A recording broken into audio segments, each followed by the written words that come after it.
I did wait. All right, at 6:01, we'll start our September 23rd meeting of the EDC Board. Roll call, everybody's here except Marcel presently. Presentations, we do not have our CP2 consulting yet. We can go back to it, they show up. We'll go to item 3, regular session reports and announcements, financial report for the Economic Development Corporation. Good evening. I'll be quick. August is 91.67% throughout the year, so all but 1 month. Our sales tax revenues year to date were at 75% to budget. This time last year we were at 89.3.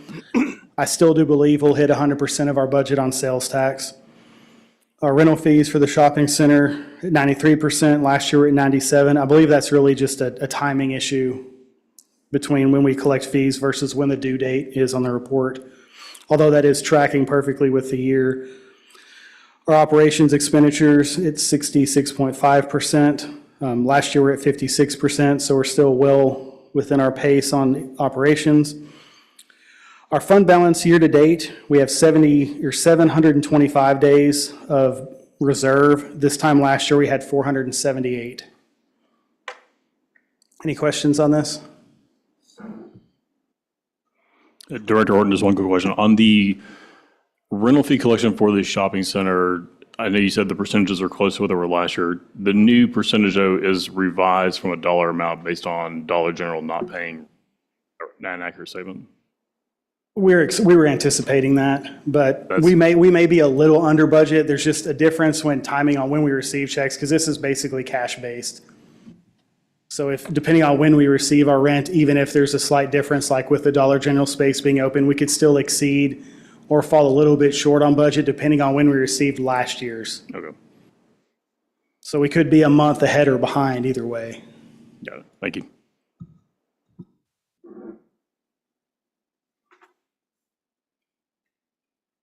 Any more questions for John on the budget?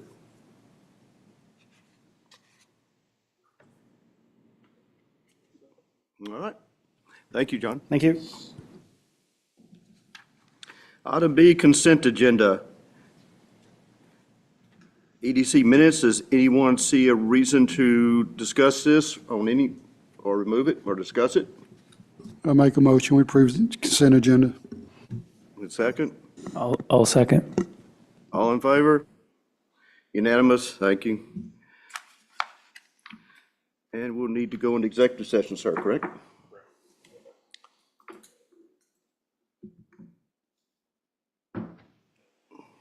All right, at 6:05, at this time, we'll enter executive session pursuant to 551.072, deliberation regarding the purchase, exchange, lease of real property value. Item 1, land purchase, 811 Kennedale Parkway.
All right, it is 6:21. We're coming out of executive session. Do we have a motion? I will make a motion to authorize the city manager to purchase the land at 811 West Kennedale Parkway for the sum of $120,000. I will second it. All in favor?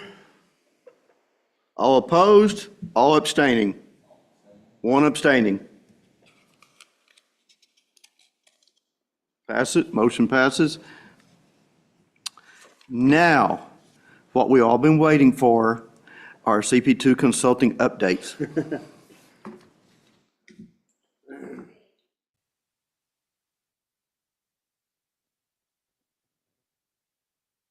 There we go. What I have scrolling up here for just a minute are some of the photos from the Business Connection Luncheon that we had in late July that I wasn't able to bring last time. So what we've mostly worked on in the last few weeks is Hometown Christmas, working with vendors and sponsors there, and then time on the your business retention and expansion program. And a lot of that work is internal and that nobody gets to see. Working on the website, I'd really hoped to have that to show you today, but it wasn't quite ready, and I want it to be ready when I show it to you. So that'll be next time. But the structural pieces behind a good business retention and expansion program are, of course, your website, which is the home base for all of the information for current businesses and potential businesses. A newsletter, which is your proactive regular outreach, which is what I'm going to be able to show you tonight, and then business visits, which we've been doing since we came on bit by bit. But the part I can show you is a sample business retention and expansion newsletter. Maybe. There we go. My video did not work, so instead I have a PDF version.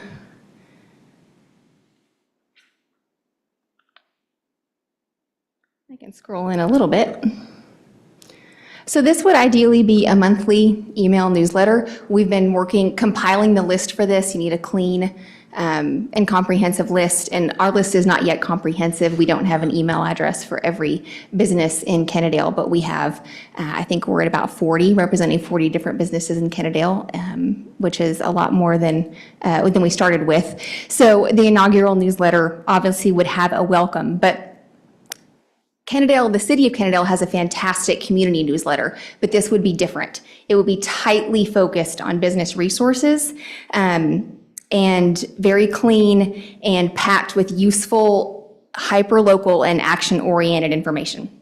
We want to keep businesses engaged while demonstrating that the EDC is actively supporting them. And so some of the things, I'm going to scroll through this. This is just a sample. But some of the things that we would include in a BRE newsletter are growth stories, like a business spotlight, data and trends, and those would be hyper-local trends that are actionable. I'll get to one of those in a minute. I should do these in order. Business resources, in this example, is local business mentoring opportunities from SCORE. A lot of small businesses don't know about the free business mentoring that's really specific that you can get from them. So things like resources like that. SCORE also does local workshops, both online and in person. And so we want to make sure our business owners are aware of those.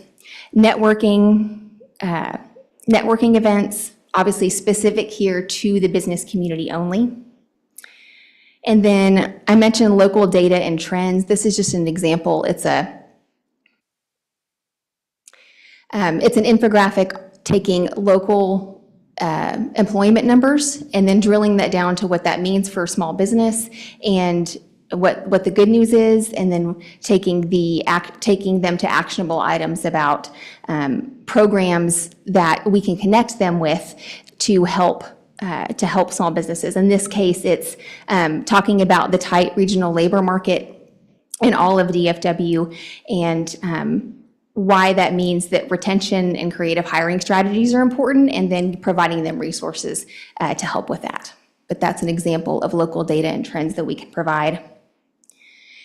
In your case, with the construction going on, we would connect them here to the updates that the Southeast Connector Project sends out regularly about detours and lane closures. So again, this is just an example, but this would be probably a monthly newsletter that goes out to all of our local businesses, highlighting ways that the EDC can support them and resource them.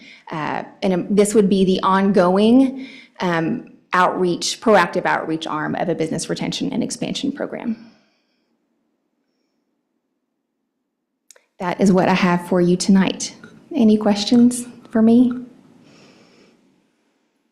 What's taking so long with the website? I am not happy with the design quite yet. I think it will be ready Friday, but I won't see you guys on Friday, so next time. The content is all in. It is comprehensive. Anything that the EDC can offer for our small businesses that are already here and for businesses who might be interested in Kennedale, it's all there. It's just 3 pages, so a lot of EDC sites have 15 pages, and it's hard to find what you're looking for, but we are concise and tight, and it's going to be not just a great resource, but it's going to look really, really good for the EDC. So I am excited about it. Hate that it's not ready today. Okay. Thank you.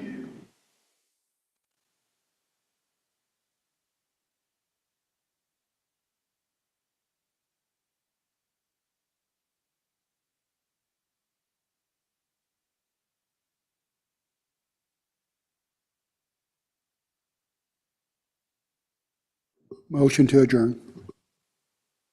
I'll second.